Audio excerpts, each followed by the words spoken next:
vienu. Viens laimīgais.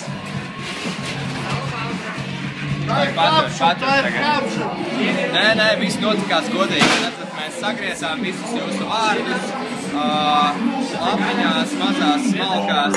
Un te rekur Agnese tikko mēs redzējām, kā viņa izvelk vienu laimīgo. Un ar ļoti spēcīgu vārdu cilvēks vinē. Bet kāda tam nozīme tagad jau anyway pasaules gals un kāda atšķirība, kas ko vinē? Nu labi, nē, vinē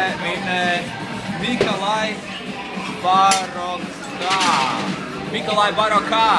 Kroši tiekamies, tev jāiet pie ķirtiņa, vārmeņa jāsavāc 20 lati, tavā kasītē dāvanu kartiņa.